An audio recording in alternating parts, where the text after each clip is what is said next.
Good evening, all you folks out there in YouTube land. Thrash Pondo here, and I have a special treat today.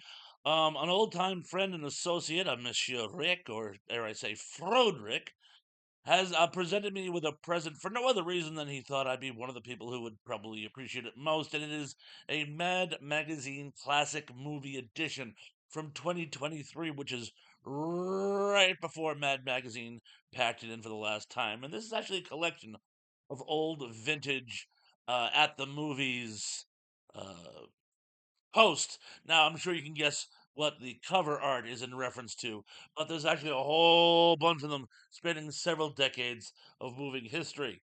So let's see where we open up with, and I skip ahead to the first one is Botch Casualty and the Some Dunce Kid. Of course, take off on Butch Cassidy. I would have gone with Botched Casualty and the Sundance Kid, but what do I know? And this just goes ahead and it does basically a spoof like retelling of the movie with a few humorous innuendos, like when they ride through the desert, they forget their deodorant, and whatnot. And then we come to the next one, which is Mishmosh. Mishmosh Applesauce, which of course is a spoof of MASH. Which now the funny thing about MASH is now MASH is actually it's about the Korean War, but it's really about 70s counterculture. So it's basically one of those nostalgia upon nostalgia or satire upon satire. And now we can actually look back on both and say, boy, were they a bunch of silly nillies. And it's all about how the doctors thumb their nose at responsibility and really are that nice of people, apart from the fact that they're actually uh pretty good surgeons, but there's all kinds of sexism and racism and well, they're just again not nice people, at least by today's standards. But then by today's standards, no one is nice people.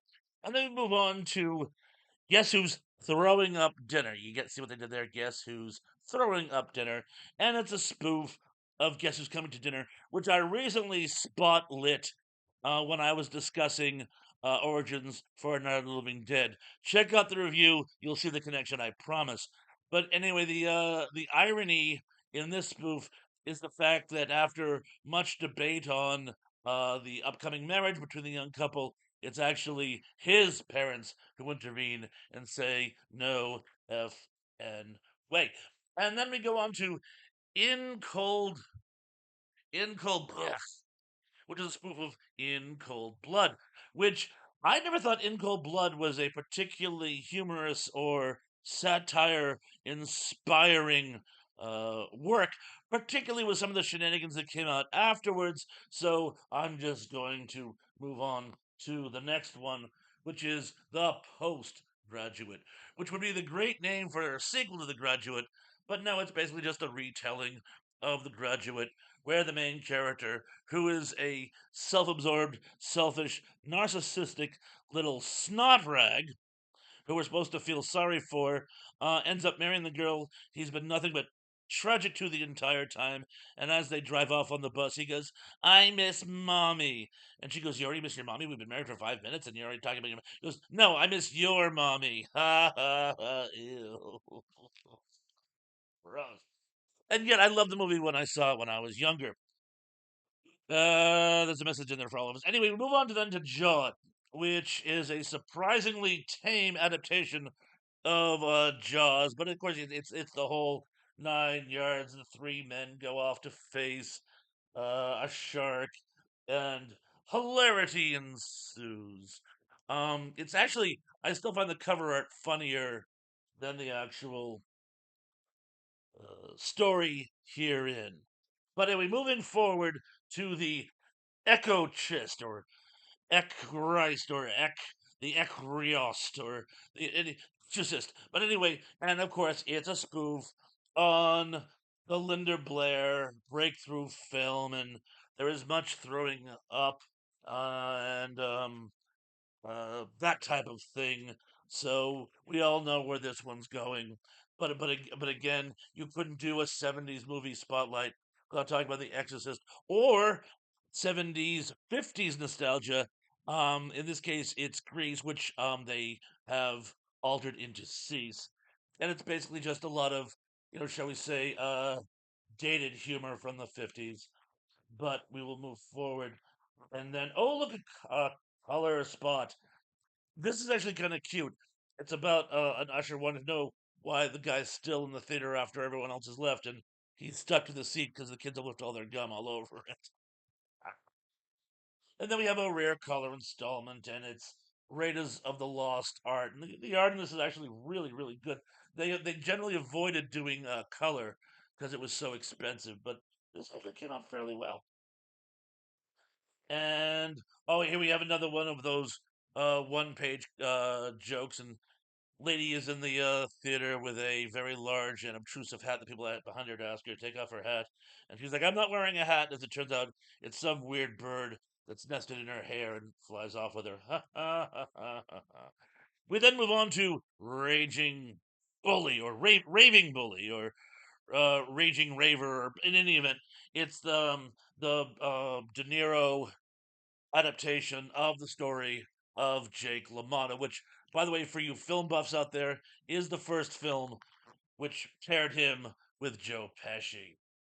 And again, it's a bunch of like boxing humor jokes, and then we move on to At a Matinee. And apparently, this clown says, Hey, you two, break it up. How am I supposed to watch the movie with you stupid heads together? And what happens is the joke is he thinks it's well, he's an idiot, and everybody looks at him like he's an idiot, and it's not a particularly funny joke. But moving forward, Scarred Face, which of course is an adaptation of Scarface, with all the uh, inappropriate humor therein. And that's the funny thing about Mad Magazine. It was bizarrely inappropriate by today's standards, but was just considered just good, clean fun back then. Oh, and here we have a one panel about these two guys who are like amazingly impressed by what they're watching, and it turns out it's not what's on the screen. It's about this guy who's managed to carry enough snacks to feed his entire circle of friends. Ha ha ha! Too funny, too funny. This is actually I actually remember this first came out. It was they were doing a spoof on At the Movies, and they still had Siskel and Ebert, God rest to both. And they actually it was supposed to be their take in a Mad Magazine universe. And as you've guessed it, they spend most of their time belittling each other, which is funny because they actually never did that in the real show. I mean, they disagreed constantly, but they never resorted um to bullying and name calling. But anyway, they do Ghost Dusters, and then Purple Acid Rain, and then the Car Rocky Kid. I would go with the Karaoke Kid, but what do I know? Mr. Doubtful, and then they wrap this whole blurb up with the Ghost Busters 2, or they call it the Gross Busters 2, and that wraps up the whole at the movies segment. And then we have another color bit about the sick sense. Get it? Instead of the sixth sense, it's the sick sense. And then a rendition of the 300. Yeah, you can see this was getting into some like modern films, even though both of those films are some time ago. Master in Command, or Gladiator in the Water, as they used to call it. And then a spoof on Bareback Mountain, which I'm not even going to touch, literally or figuratively. Anyway, that's all we have today. If any of you want me to go over any of those vignettes in more detail, I'd be happy to. It was a 120-page book, so I had to really, really, really skim today. But anyway, I've been promising you new content and comment. Well, new comments I shall get, new content you have. And we'll have more by the end of the week, I promise you. But until then, be good, be safe, be careful, and I'm looking forward to seeing you all again very, very, very, very, very soon. Peace.